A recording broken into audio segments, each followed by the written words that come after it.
السلام علیکم ورحمۃ اللہ وبرکاتہ۔ ناظرین، آج ہم آپ کے لیے ایک نیا واقعہ لے کر حاضر ہوئے ہیں جو کہ بہت ہی خوبصورت واقعہ ہے۔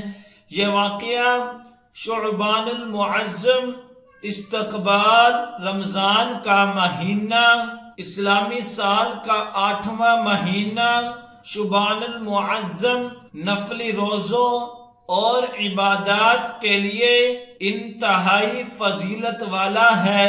اس ماہ کی فضیلت کی وجہ یہ معلوم ہوتی ہے کہ اس مہینہ میں ماہ رمضان کے روزوں، تراویح اور دیگر عبادات کی تیاری کا موقع ملتا ہے۔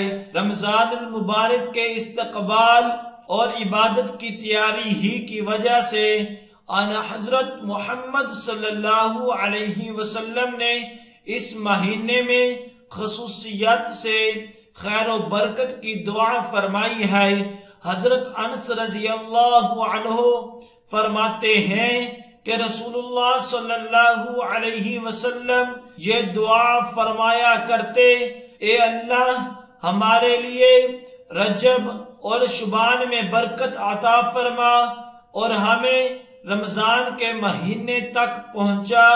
حضرت انس رضی اللہ عنہ بیان کرتے ہیں کہ رسول اللہ صلی اللہ علیہ وسلم سے پوچھا گیا کہ رمضان کے بعد سب سے افضل روزہ کون سا ہے؟ آپ صلی اللہ علیہ وسلم نے ارشاد فرمایا: شعبان کا۔ رمضان کی تعظیم کے لیے ترمذی۔ حضرت عائشہ صدیقہ رضی اللہ عنہا فرماتی ہیں: میں نے نہیں دیکھا کہ آپ صلی اللہ علیہ وسلم کسی مہینے میں شعبان سے زیادہ نفلی روزے رکھتے ہو۔ اس کے ساتھ ساتھ حضرت ابو ہریرہ رضی اللہ عنہ سے روایت ہے کہ رسول اللہ صلی اللہ علیہ وسلم نے ارشاد فرمایا، یعنی جب آدھا شعبان باقی رہ جائے تو روزے مت رکھو۔ علماء کرام نے اس کا مطلب یہ بیان کیا ہے کہ اس حدیث شریف میں ممانعت ان لوگوں کے لیے ہے جن کو روزہ کمزور کرتا ہے۔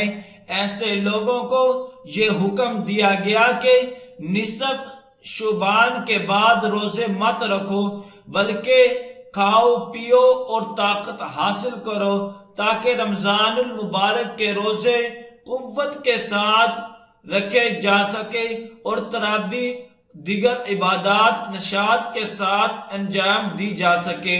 جبکہ امت میں ایسے لوگ جو کہ طاقت رکھتے ہیں اور شعبان المعظم کے نفلی روزے ان کو کمزور نہیں کرتے، وہ نصف شعبان کے بعد بھی نفلی روزے رکھ سکتے ہیں۔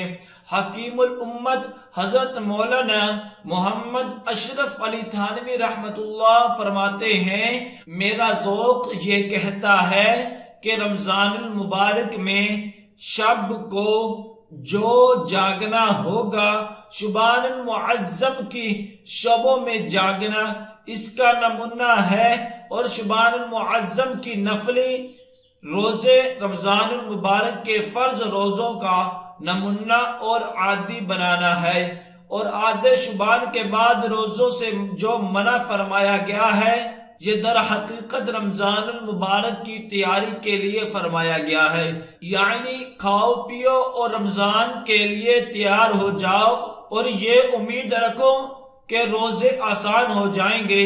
حضرت عائشہ صدیقہ رضی اللہ تعالی عنہا فرماتی ہیں: میں نے ایک رات نبی کریم صلی اللہ علیہ وسلم کو اپنے بستر پر نہ پایا تو آپ صلی اللہ علیہ وسلم کی تلاش میں نکلی۔ میں نے دیکھا کہ آپ صلی اللہ علیہ وسلم مدینہ طیبہ کے قبرستان بقیہ میں ہیں۔ آپ صلی اللہ علیہ وسلم نے مجھے دیکھ کر ارشاد فرمایا: کیا تو یہ اندیشہ رکھتی ہے کہ اللہ اور اس کا رسول تیرے ساتھ ناانصافی کرے گا، یعنی تیری باری میں کسی دوسری بیوی کے پاس چلا جائے گا؟ میں نے عرض کیا کہ یا رسول اللہ، صلی اللہ علیہ وسلم مجھے یہ خیال ہوا کہ آپ اپنی کسی دوسری بیوی کے پاس تشریف لے گئے ہو۔ آپ صلی اللہ علیہ وسلم نے ارشاد فرمایا، اللہ تعالی شبعان کی 15ویں شب میں آسمان دنیا پر نزول فرماتے ہیں اور قبیلہ بنو کلب کی بکریوں کے بالوں سے زیادہ لوگوں کی مغفرت فرماتے ہیں۔ مشکات شریف، قبیلہ بنو کلب عرب کا ایک مشہور قبیلہ تھا جس کے پاس عرب کے تمام قبائل سے زیادہ بکریاں تھیں۔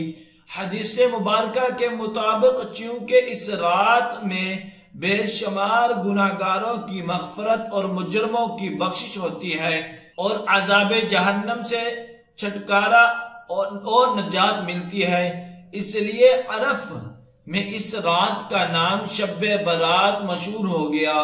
البتہ حدیث شریف میں اس رات کا کوئی مخصوص نام نہیں آیا، بلکہ لیل النصف من شعبان یعنی شعبان کی درمیانی شب کہہ کر اس کی فضیلت بیان کی گئی ہے۔ آن حضرت صلی اللہ علیہ وسلم نے شعبان کے مہینے کی آخری تاریخ میں خطبہ دیا اور فرمایا، اے لوگو، تم پر ایک عظمت و برکت والا مہینہ سایہ فگن ہونے والا ہے۔ پھر آپ صلی اللہ علیہ وسلم نے شب قدر، تراویح، مغفرت باری تعالی اور رمضان میں اہتمام سے کیے جانے والے خصوصی اعمال کا تذکرہ فرمایا۔ بارگاہ الہی میں دعا ہے کہ اللہ رب العزت ہمیں اس ماہ مبارک میں زیادہ سے زیادہ عبادت کرنے والا بنائے اور رمضان المبارک کے استقبال و عبادات کے لیے تیاری کی توفیق عطا فرمائے، جو کہ ہمارے گناہوں کی مغفرت اور اللہ تعالی کی خوشنودی کا ذریعہ بنے۔ آمین۔ دعا ہے کہ اللہ رب العزت ہم سب کو ان کلمات پر عمل کرنے کی توفیق عطا فرمائے۔ صدق اللہ العظیم۔